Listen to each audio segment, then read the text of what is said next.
Design, build, and general contracting services using Butler Steel Building Systems. Their projects dot the landscape from O'Hare to DeKalb. You see their work in office and warehouse additions, recreational facilities, large-scale distribution centers, and manufacturing plants all over northern Illinois. Partnering with Butler Steel Buildings, Chapel Design Build has developed an extensive subcontractor base and valuable market knowledge to get your quality-built project completed on time and on budget, ensuring your project is a success for your business and one that you will be proud of for years to come. The goal is to build lasting relationships with their clients using buildings that last from Butler. Get started on your next building project built with Butler Steel. Visit chapeldb.com. That's Chapel D as in design, B as in build.com. Listen to AM 560, The Answer, online at 560theanswer.com, on the AM 560 mobile app, on your Alexa-powered smart speaker, on TuneIn, iHeart, and radio.com. 7:36. Let's get an update on the roads now in the Team Hochberg Traffic Center with Jim Telemonti. In Darien, Cass Avenue remains closed between I-55 and 75th Street with down power lines. The ramps at I-55 are closed as well. Traffic is heavy in that area on northbound 55 from Cass to Clarendon Hills Road. There's a little congestion on the inbound Stevenson approaching the Rhine. It's 30 minutes, 355 to Lakeshore Drive. Northbound Lakeshore Drive, it's heavy. Hyde Park Boulevard to be 447th with a crash in the right lane. Inbound Bishop Ford, you've got a 2-minute delay from 103rd to the merge. To the north, yesterday it was fog. Today it's water in Gurnee. It's high water at 132 in Eau Plaine. In Wadsworth, it's a crash, 173 at 41. It's traffic. I'm Jim Talamonte on AM 560 The Answer. Chicago's Morning Answer continues next in our 1-hour heating and air conditioning weather center. A cooler day ahead. Occasional rain and drizzle. Very breezy this afternoon. High 55. Breezy. Periods of rain overnight. And a high wave warning kicks in. Low 50 or 43. And a high of 52 and rain tomorrow. Currently we have 54. Next news at 8. Chicago's Morning Answer with Dan and Amy continues next on AM 560, The Answer. This hourly segment is brought to you by Real Estate Revealed with Randy Barcella, Sunday mornings starting at 8. If you're looking for the latest news, insight into what it means, and the sharpest opinion, there's only one station in Chicago where you can turn, and it's this one. We're AM 560, The Answer. Top of the morning, Dan and Amy. Yahoo Finance reporting first quarter GDP minus 4.8%, which frankly is on the lower end of most of the estimates I saw. That's not good news, but everything's relative in these times, and it's not as terrible as I expected it to be, frankly. First quarter personal consumption is minus 7.6%. Mitch McConnell was on with Neil Cavuto yesterday talking about what Senate Republicans, the Senate by extension, is willing to do in terms of more legislation, more aid, more relief. First, as it pertains to states and locals, with governors and mayors shrieking about needing money from the feds. Well, we're certainly open to considering additional assistance to state and local governments on top of what we've already done in the CARES Act. It is important, however, to understand that many states have systemic, long-standing challenges, many of them with their pensions fund, many of them from overspending. So what we're saying here is we're not interested in rescuing badly run states from the mistakes they've made, completely unrelated to the coronavirus. And any contemplation of rescuing them at all, providing any additional relief to state and local governments, that means that congressional Democrats are going to have to stay on Mitch McConnell's side of the red line. Nancy Pelosi responded that Democrats are not interested in COVID-19 tort reform. The House has no interest in diminishing protections for employees and customers. What do you say to that? Well, let me make it perfectly clear. The Senate is not interested in passing a bill that does not have liability protection. So that's an integral part of our economy getting back. No liability protection for businesses that are opening or will open, and then no state and local funding. You're on your own, Governor Pritzker, Mayor Lightfoot. Well, Governor Pritzker, he responded because Nikki Haley tweeted, that Illinois was not deserving of federal relief because of our reckless spending, including the pensions. And Pritzker had a call out to all Illinois Republicans. I want to know if members of the Republican Party in Illinois agree with her that Illinois doesn't deserve to get any federal help. That's what I want to know. That's not exactly what she said. She's talking about bailing out, exactly what Mitch McConnell's talking about. What she's actually talking about, and feel free to clarify this if you can get a question in, Amy. What she's actually talking about is, should Illinois get any funding for decisions it made and the balance sheet it sported pre-COVID-19? Remember, pre-COVID-19, $130 billion in unfunded pension liabilities. Should Illinois receive funding to help alleviate those unfunded liabilities? And the answer is no. And by the way, one Illinois Republican has responded. FoxNews.com commentary, Southern Illinois State Senator Jason Plummer, coronavirus bailout, don't waste federal funds on my state's bankrupt system.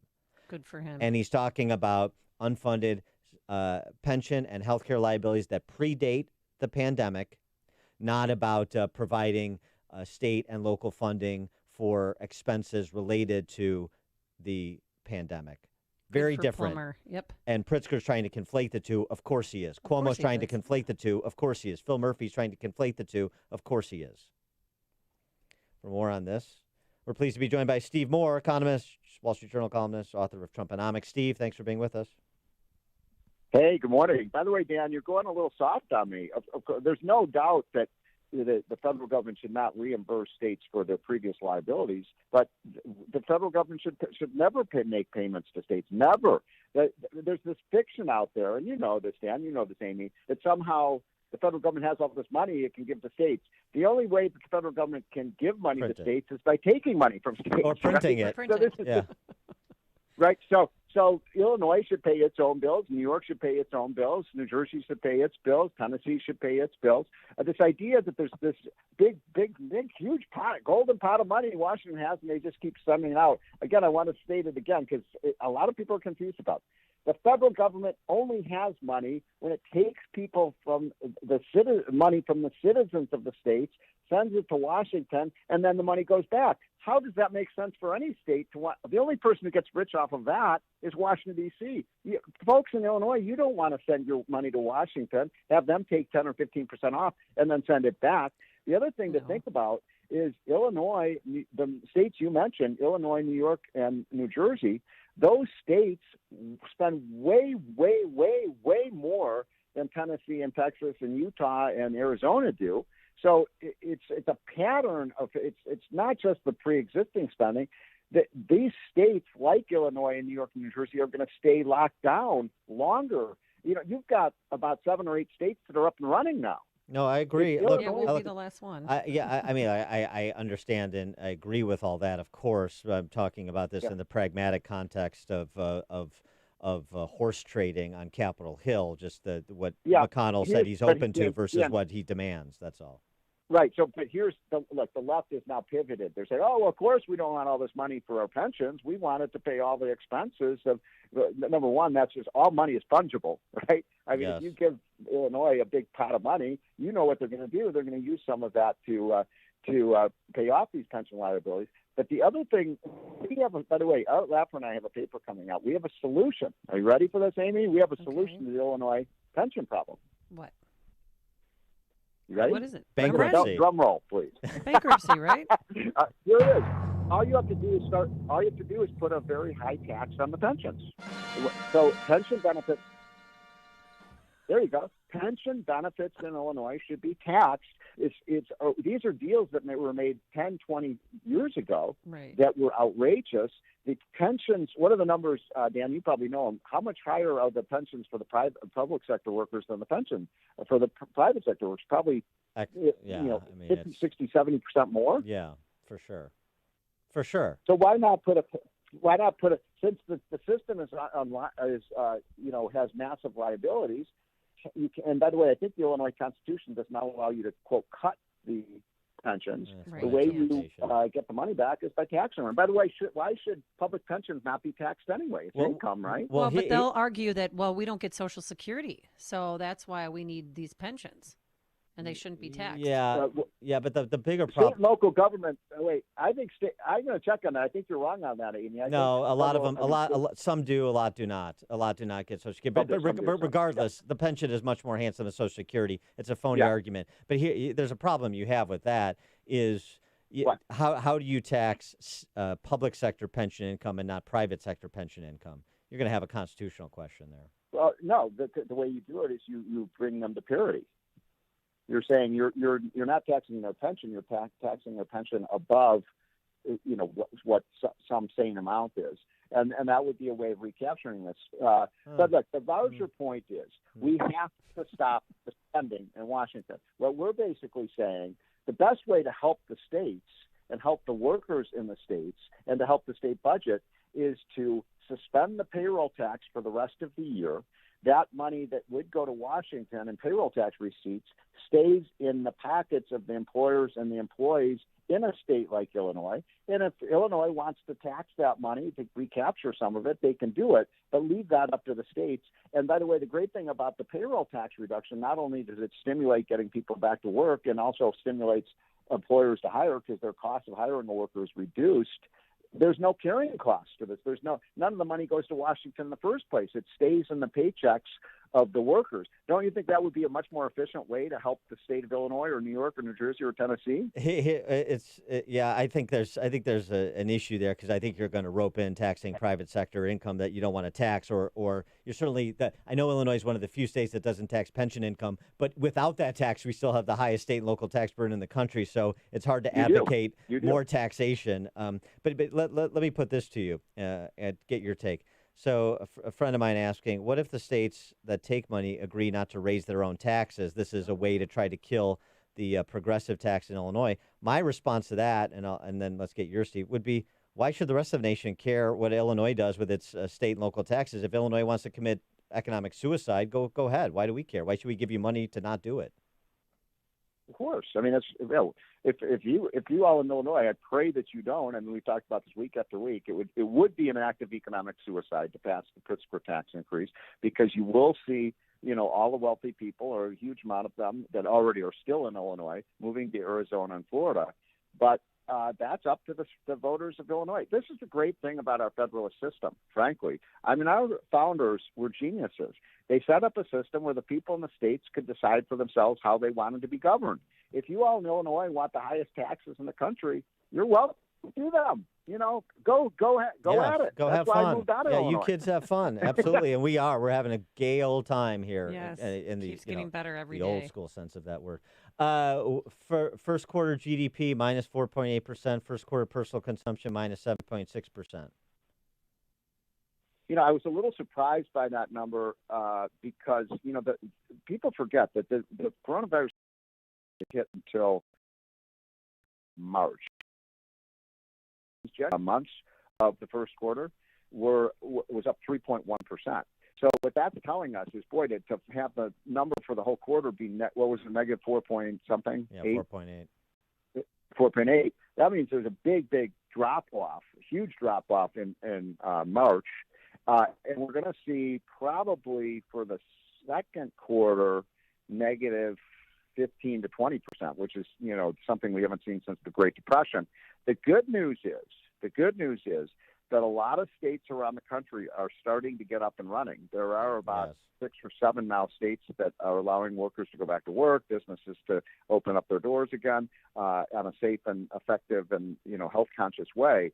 So you're going to start to see we have a study coming out by Art Laffer, your and my friend Art Laffer, who says that the red states, the states we were just talking about, like Tennessee, Texas, South Carolina, Georgia, Utah, they're going to have a much, much faster recovery than, I hate to say this, Illinois, New Jersey, Connecticut. That's the other thing. These states, if they're so concerned about their revenues, there's only one way they're going to actually in the medium term get revenues. State Treasury, people back to work, get businesses opening. I mean, you can't be anti-business and pro-revenues. The revenues have to come from workers and businesses. If they're not working, then there's no revenues. Right. Hey, Stephen Moore, are your golf courses open yet? Because I was worried about you. Oh, I thought, no. So we have a report card coming out on the governors tomorrow. Your Governor Pritzker, we were kind of kind. We grade on a curve, so we only gave him a D, as in dog. So there are actually 4 governors that are worse than Pritzker, including the governor of Virginia, Northam. But the other state here is Maryland. I just moved to Maryland, and their governor is not allowing people to play basketball. They're not allowing people to, play golf by themselves. They're not allowing people to play tennis. They put chains on all the doors to the tennis courts. Have they done that in Chicago area where you can't? Yep. Yeah. I mean, this is not America, folks. Come on. Hey, By the way, Moore. the single best thing you can do for kids is let them out. The worst thing you do for kids is have them locked up in their house. The best thing is get them out, get fresh air, and the great outdoors. Remember that? Oh, I know. Real quick, I want to tell you, my friend's daughter's a nurse, 23 years old, was furloughed at Rush because, they're not doing elective surgeries. Took a gig at McCormick Place. Listen to this. $13,000 a week. She doesn't have any kids, so she has to be sequestered at a hotel and then go to McCormick Place. She signed an 8-week contract. She's making $104,000, and there's 3 people right now at McCormick Place. You know what that is, Steve? That's price gouging. Isn't that what price gouging is? Isn't that labor price gouging? Shouldn't that nurse be arrested by the logic of the left when it comes to price gouging? Well, the big problem we have, guys, you heard it first on this show, is you're going to have a real hard time getting workers back on the job. Remember, we talked about this last week, because there are now 28 states where workers are getting paid more for staying off the job than going back on the job. And one of those states is the great state of Illinois. Yeah, no, I know. That's a problem. You identified it early on with the CARES Act, and it's metastasized into the problem that basic economics told us it would, unfortunately. So even when you're open, you're not going to be open until the end of July when unemployment benefit levels change. That's right. So I'm going to end at this, and then I go run, guys. All right. Everything we have done, virtually everything we've done in the response to coronavirus at the federal and state level has been the wrong thing to do. We've made the economy worse, not better. Government spending does not stimulate anything but government. That's Stephen Moore, Axiom. Steve, noted economist, journal columnist, author of Trumponomics. Thanks for joining us. Appreciate it. Okay, see you guys. Have a great week. Take care. Yeah, you too. And he joined us on our turnkey.pro answer line. The stories you need to know to start your day. This is Chicago's Morning Answer on AM 560. The Answer. Healthcare providers today are facing unprecedented challenges. Mag Mutual is here for you. As a mutual insurance company, they're committed to doing all they can for their policyholders. So from now through the end of the year, all of their new and existing medical professional liability policyholders will have the option to defer their premium payment for 9 months. Then, at the end of the 9 months, policyholders can choose to spread their outstanding balance over their subsequent policy period. The premium deferral option is just one of the ways Mag Mutual helps make their policy owners stronger. Additional resources and support can be found on the Mag Mutual COVID-19 Resource Center at magmutual.com. Join the 30,000 physicians and healthcare organizations enjoying industry-leading protection, support, and rewards from the company that always puts them first.